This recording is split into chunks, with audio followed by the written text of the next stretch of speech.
Time Agent Brendan reporting from another downtown saloon with a heavily encrypted subwave network so my enemies at Bad Wolf headquarters and the BBC don't pin me down on my location and have me disappeared into obscurity.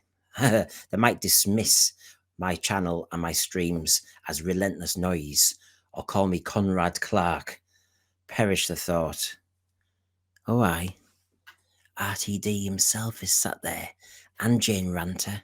Oh, who's that in the middle? Oh, it's the corpse of Doctor Who. Right. Well, let's go Shakespearean for a second, eh? Cry havoc and let slip the dogs of war. Oh, this could get tasty. And I mean the clash of the sci-fi titans, don't I? While one showrunner of a sci-fi show is possibly mortally wounded by media criticism of moralistic, patronizing, over-the-top, on-the-nose messaging, compounded by TV ratings, whatever metric you decide that are poor, with even RTD making lame pleas that he's found some younger viewers. Yeah, yeah, it's getting there. J. Michael Straczynski appears on the scene to stir the pot. Oh.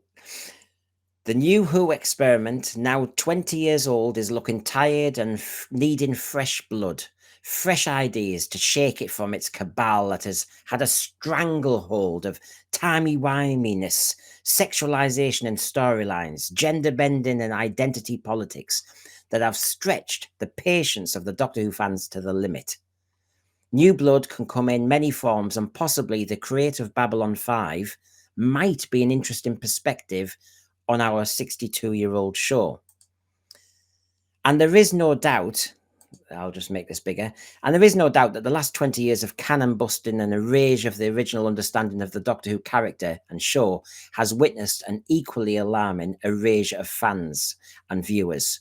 Something has to change, surely. Suddenly, I mean, you can see there from Day of the Doctor all the way to this series, we're losing millions all the time. Suddenly, a hiatus, a pause was mooted about a strangely downbeat and flat RTD speaking on Newsround, didn't he? And emphasised the idea of a pause and needing years to bring Doctor Who back later. What did he say? Take a look here. Sometimes there might be a pause, and during that pause, the viewers of Newsround now will grow up for a few years and start writing stories, and they'll bring it back. Who said it's gone away? Who said it needs a pause? Well, it needs a pause because you might be leaving, or you might be sacked, or you are in big doo-doo with Disney. Oh, okay. Sorry, there might be other people out there. It's not all about just you and your friends. That's the issue that I'm going to make a point about today. So yeah, why necessarily a hiatus or a pause? There was only a desperation for a pause because fans have grown increasingly concerned about the lack of science fiction content, the lack of respect for the spirit of the TV show, and a growing message, a political message,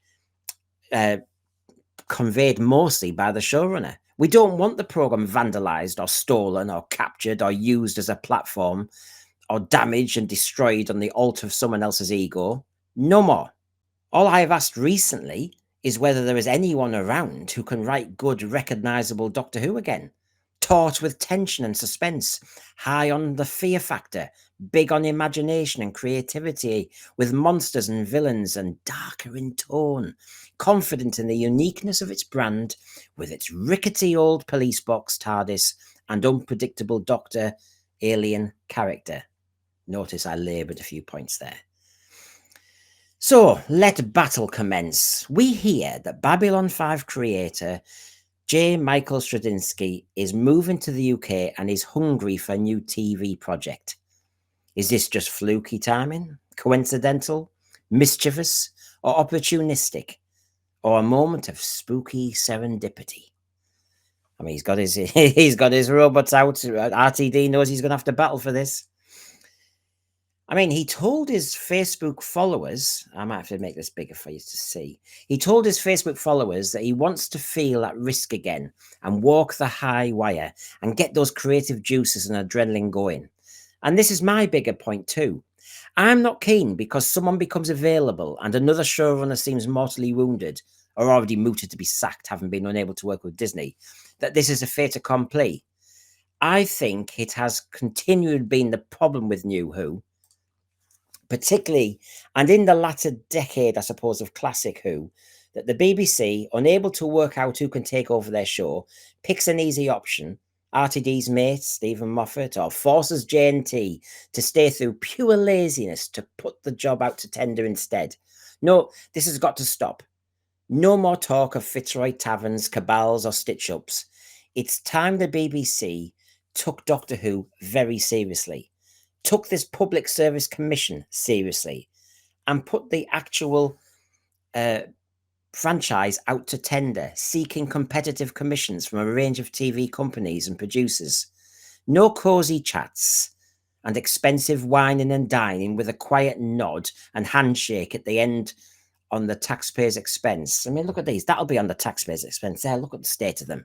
Where's the alky gone? They've downed it. They're waiting for their next pint. However, it is welcome that Straczynski loves a lot of British TV and has wanted to come to the UK for years. He and his agent have tried to make it work before. It was always impossible, as he says here. So it should come as no surprise that every year when my agent and I have our what goals should we set for the coming year discussion, I've asked one question every time: is there any way I can produce a series in the UK and live there for a while? And the answer's always been no, he said, because he's not a British citizen, so he's unable to kind of stay here for a long time and do all that. Well, the game's afoot. Things have changed. And as he says here, as of today, I'm officially a resident of the United Kingdom. I can stay on indefinitely, can apply for full citizenship in 3 years. I'm free to work for any studio, producer, or network in the UK, from ITV to Channel 4, BritBox, Acorn, or the BBC itself. Oh.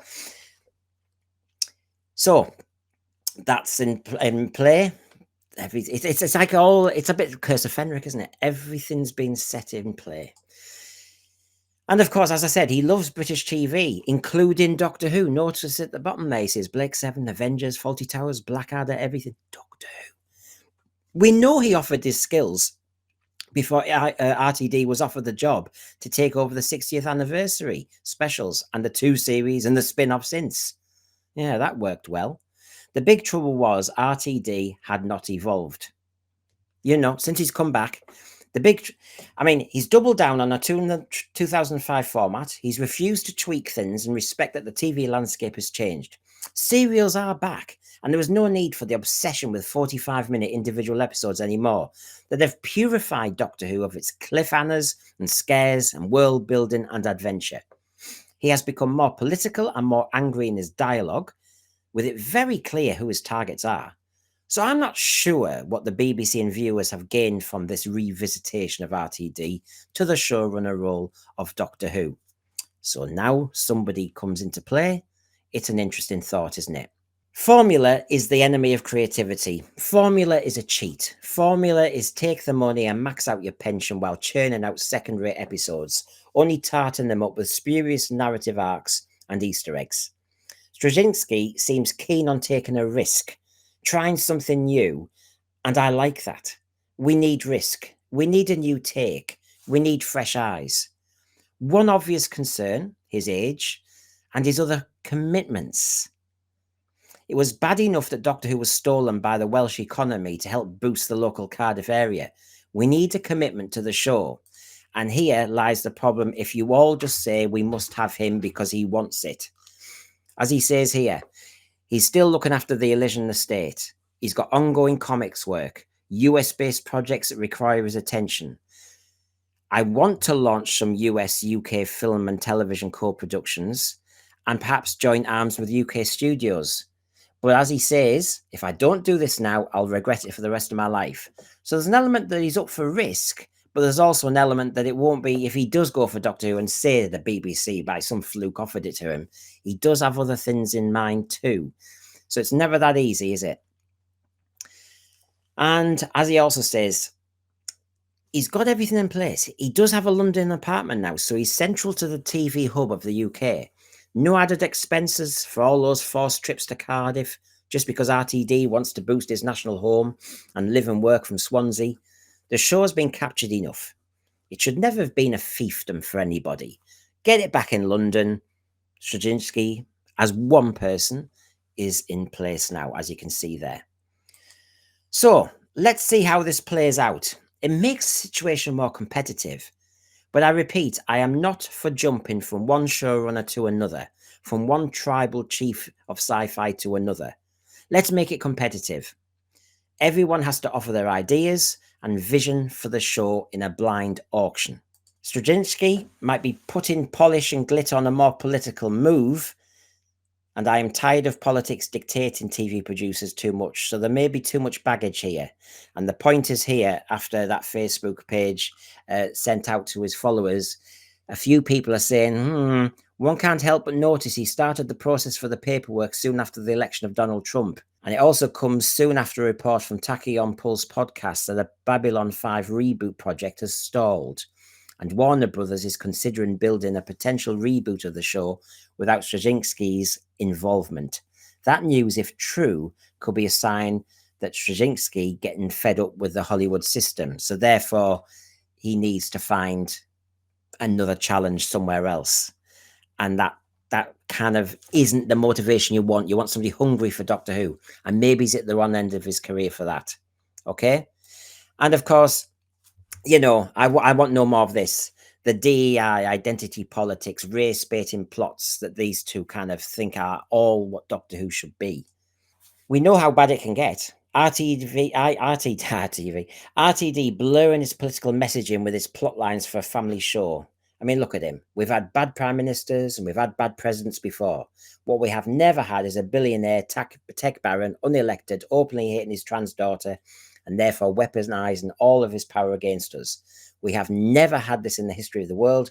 It is terrifying because he and people like him are in control of the facts, says RTD. And we meet in cellars at night and we talk and we plot and we sing and we paint and we manifest ideas. We go on marches, we go on sponsorship. Oh, not a good idea. We do signatures, we attack, we talk to politicians, we organize ourselves. In the end, what we do is educate. We take everything we know and we go out there and we educate. And as I'm saying, has Straczynski got baggage too? I really don't want another angry person with Donald Trump, for example. I don't want another showrunner who wants to prove a point in that sort of political sphere. I want somebody who's hungry for the show, somebody who will give a fresh pair of eyes to the show, somebody who's not going to come in here who happens to be a good mate of RTD. We need somebody who's breaks that stranglehold of the new Who that's been going now for 20 years. We need somebody with a very different vision. Whether it's the ratings or whatever I've shown you today, you know for a fact this cannot continue. Excuse me.